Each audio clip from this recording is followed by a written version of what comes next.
to you. Sorry for the delay, y'all. We've got a lot going on the property here.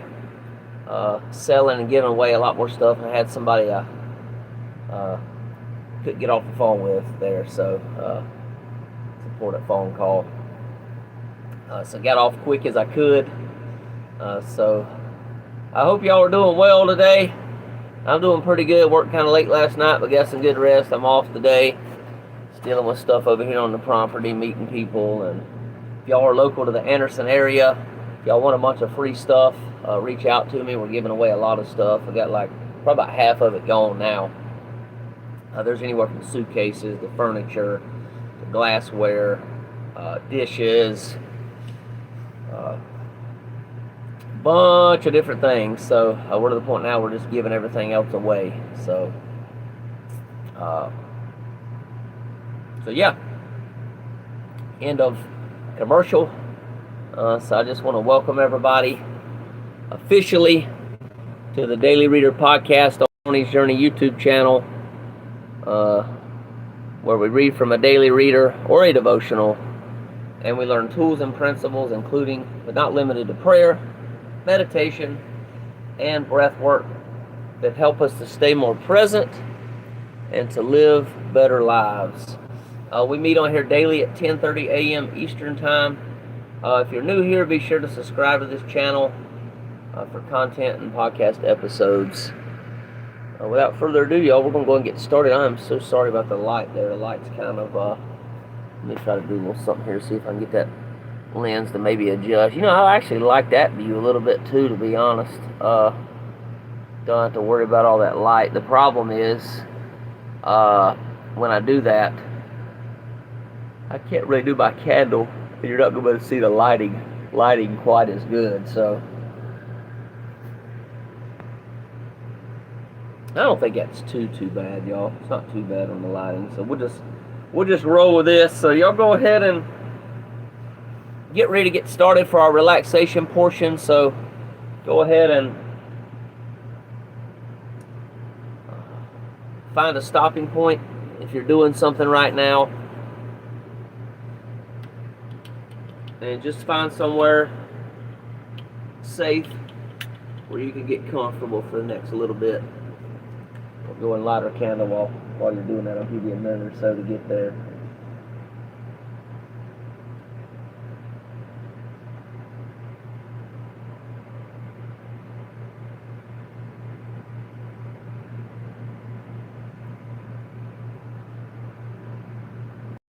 Okay.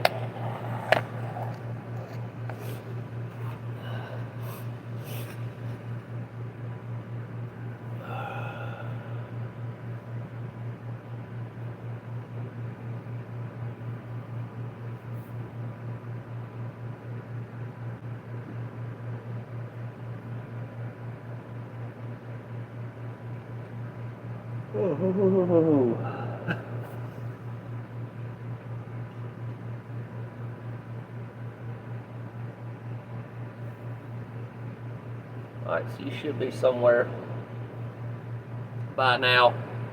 Today I think we're going to do another open eye. Kind of an open eye relaxation process. So go ahead and just take some slow, deep cleansing breaths, breathing in your nose and out your mouth. Excuse me.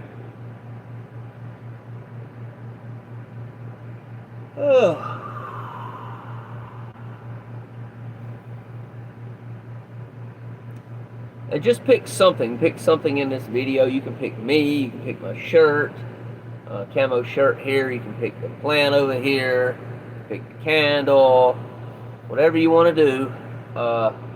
American flag behind me, and just focus on that. Whatever it is, just focus on it, and just put your intention there. I'm actually going to look at the candle myself. Might help if I put my glasses on and be able to see a little bit better. There we go. Actually, maybe not. These things need to be clean. So yeah, just notice the colors, the texture. If there's any movement, obviously the candle, there's movement. In my shirt, there's movement. Uh,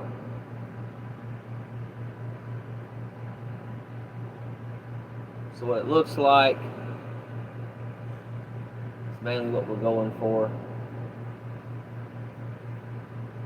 Shape, size, texture.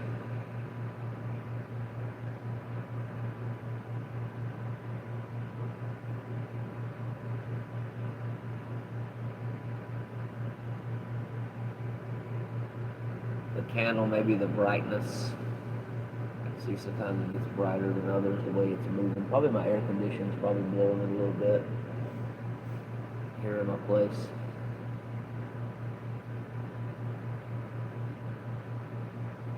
The goal of all this, y'all, is to get present, help us to stay more present and to live better lives, like I said. And this is the focus on, right now, the focus on is getting present. We can get into here and the now in our reality and just accept where we're at, right? Accept where we're at, accept where our choices have led us to this day. Sometimes people might not want to, sometimes we might not want to, excuse me, sometimes, I'm going to say I try to use I statements as much as I can. So sometimes I don't want to accept where I'm at, and I try to put the blame on other people, places, or things. And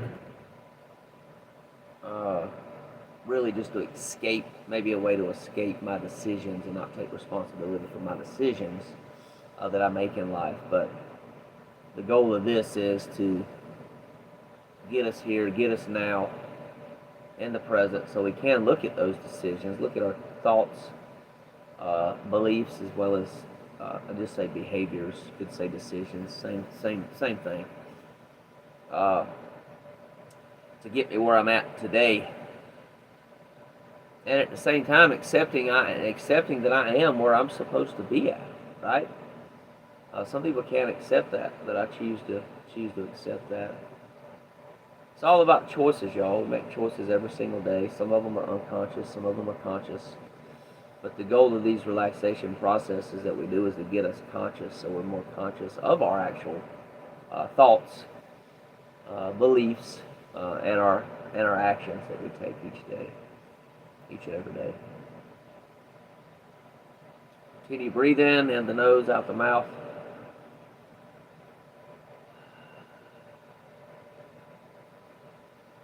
Excuse me one second, I'll be back just a quick minute. Try to get my, there it goes, the camera adjusted a little bit there.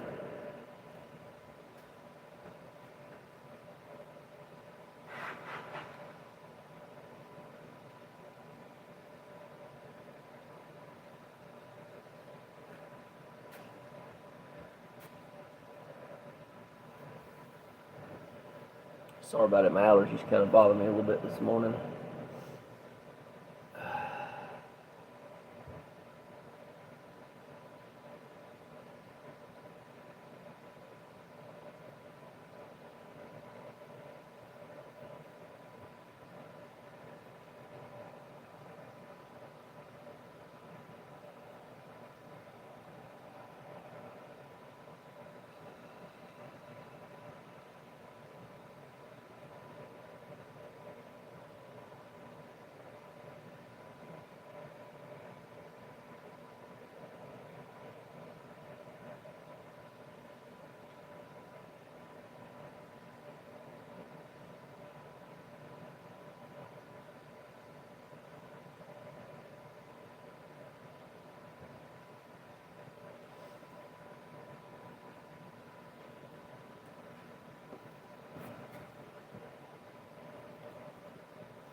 Okay, in just a minute, we're going to do the healer's prayer. Take a couple more breaths.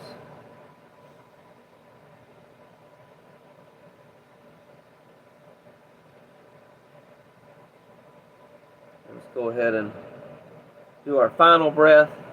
This one I want you to take it in deep as you can in the nose, through the nose, and on the exhale, blow it out audibly. You can either do it like this, or you can do it like this, like you're fogging up a mirror. It's your choice on that. Then we'll do the prayer. Deep inhale and exhale.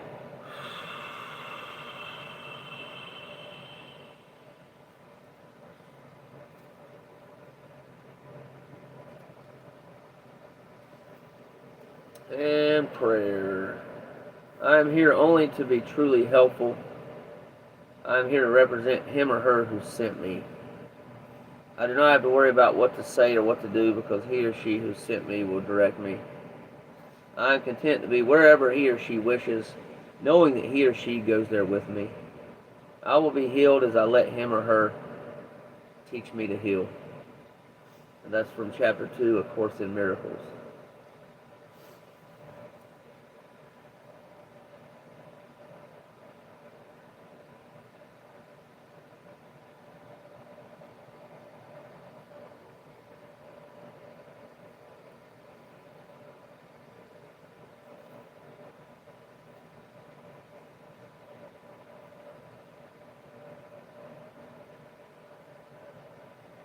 All right, let me get some light on. We'll do a reading here.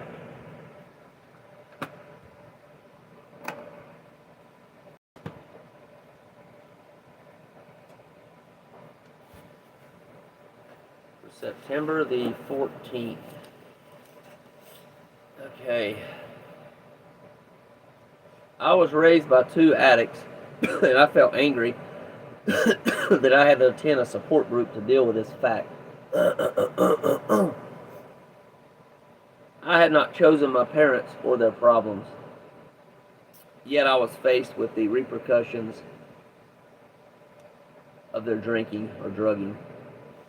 I resented my parents and begrudged giving up time to attend Al-Anon. At least the spouses of addicts had the choice of marrying the person. I had no choice about who my parents would be. My group allowed me to stew in my resentment. They let me rail against Al-Anon, and no one insisted I be grateful for addicts or for the program. They simply told me to keep coming back. I shared my discontent, complained that it wasn't my fault, and ranted and raved about my parents. Gradually, I found myself actually looking forward to my meetings. I was glad I could go to a safe place where people understood and accepted me. I became a grateful, recovering member of Al-Anon. With the group, the Al-Anon tools, and my higher power, I learned that although my parents may initially have been responsible for many of my problems, the solutions were up to me. I finally grew up in Al-Anon. I've grown so much, it's hard to remember the old me. Although my parents have not chosen recovery, my relationship with them continues to improve considerably as I apply the Al-Anon principles to my interactions with them. Thought for the day: I may not have grown up in the way I wanted to the first time, but I can grow up all over again in Al-Anon. Today I am growing by leaps and bounds. I've learned to focus on myself, not the addict. Al-Anon has given me many things, from friends to tools for living, but most importantly, Al-Anon has given me a life of my own. And that's from the book Al-Anon Sharings from Adult Children, page number 19.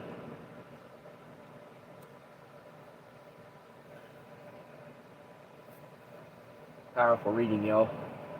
Those of y'all just joining, I appreciate you being here.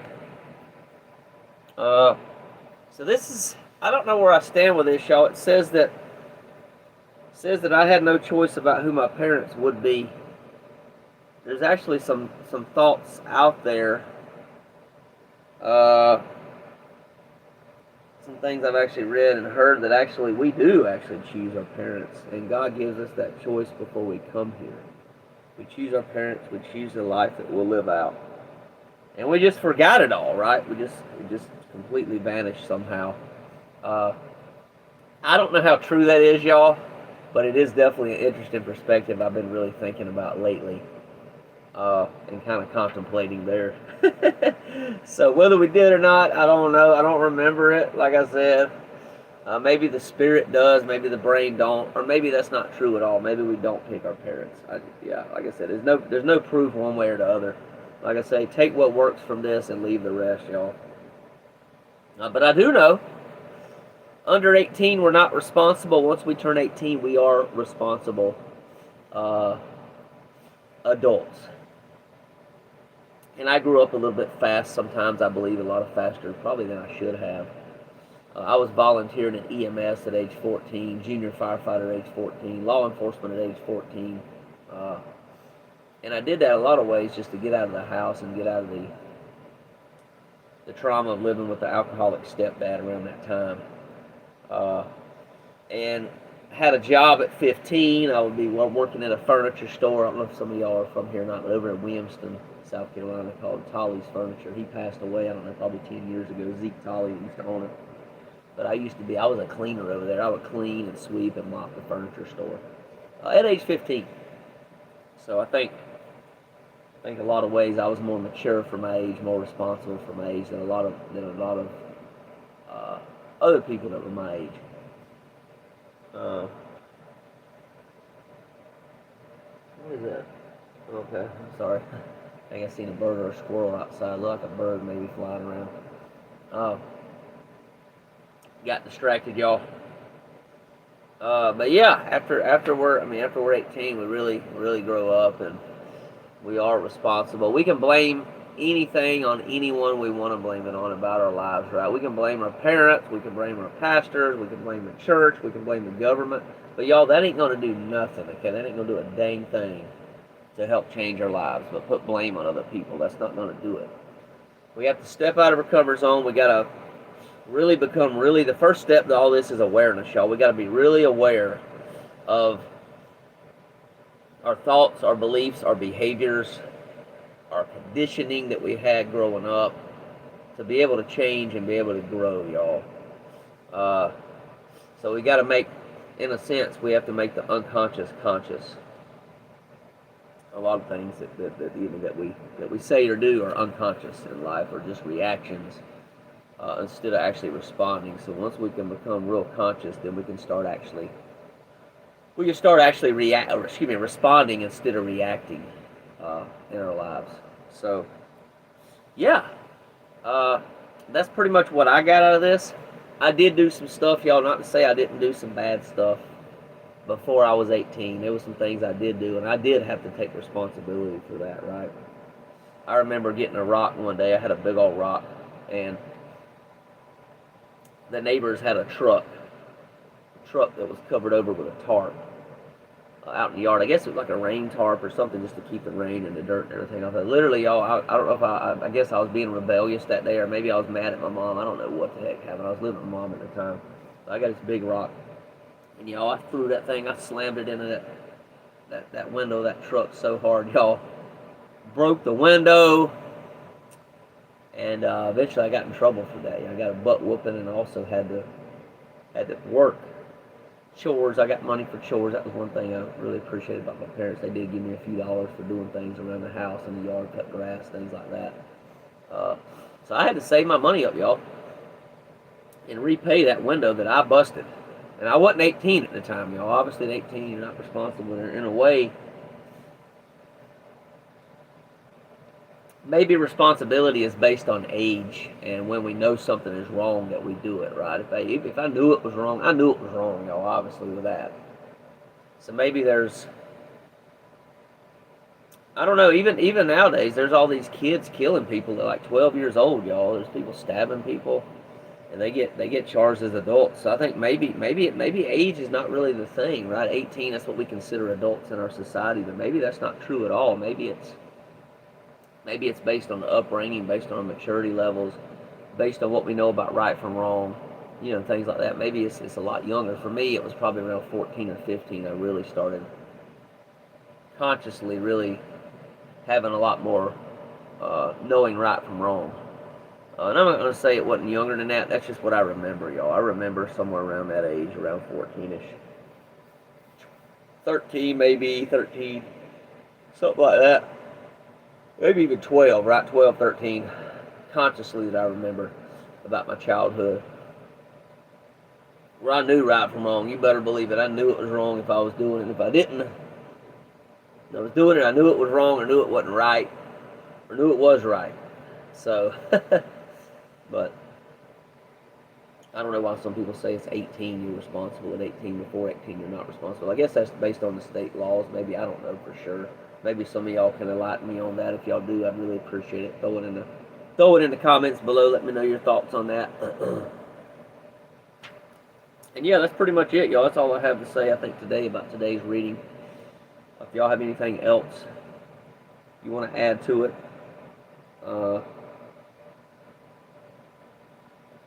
be cool to see y'all's insights as well. So really appreciate y'all being here once again. I look forward to seeing y'all tomorrow. Excuse me.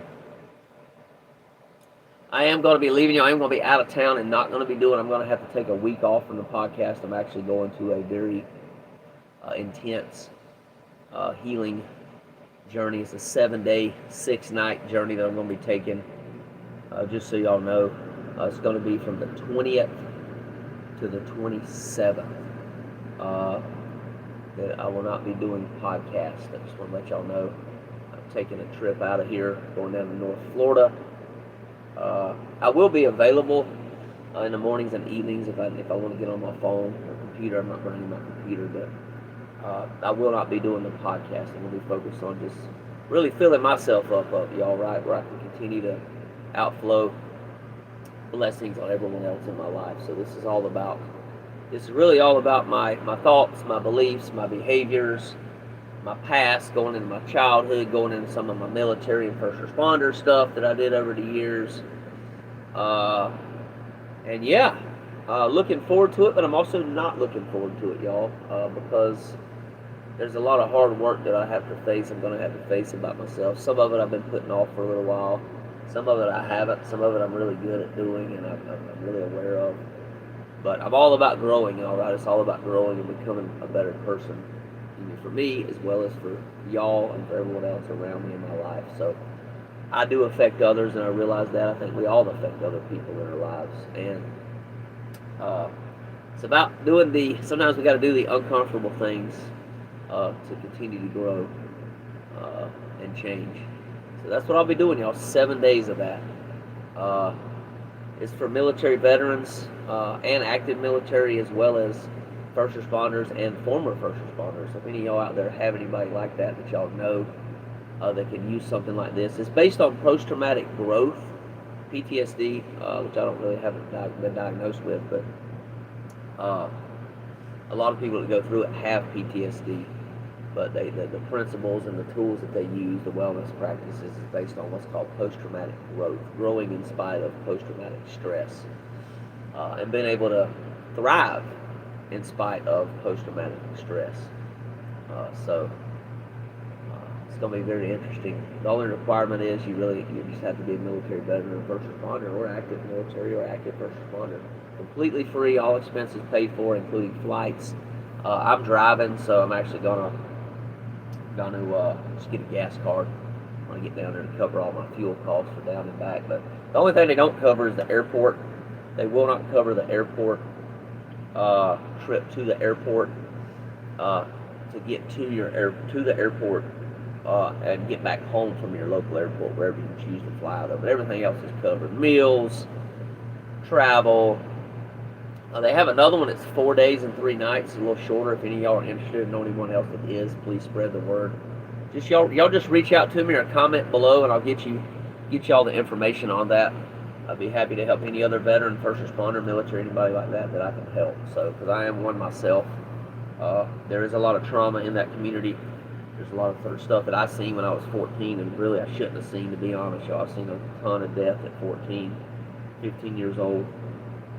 And it caused me to start having panic attacks, and honestly, y'all, really hyperventilated panic attacks. Like, it was really bad. I wasn't ready for that at a young age. I had to do it. So I didn't have to do it. I chose to do it. I chose to volunteer in that field. And honestly, I think it was too young. I think they probably should, and they may already have done it now, but limit volunteering in EMS, fire department, law enforcement to like age 18 and older. Instead of me like when I was 14 and 15, 16 doing this kind of stuff. So, but mine wasn't ready for all that, y'all. That's for dang sure. So, but go ahead and wrap it up, y'all. But here I am. I got to grow through it, right? Grow through it, move forward, continue to improve. Realize I did do it. I did see a bunch of stuff that I probably shouldn't have saw at a young age. Experienced a lot of things that I shouldn't have experienced at a young age. And yeah, it is what it is, right? I can't change the past. So just have to grow through it, learn from it, and move on. So y'all take care. God bless. Thanks so much, y'all, for being here again. And if you're just coming on here and you missed this, definitely go back and watch it. You don't want to miss today's podcast. And look forward to seeing y'all tomorrow, okay? Y'all take care. Peace and love.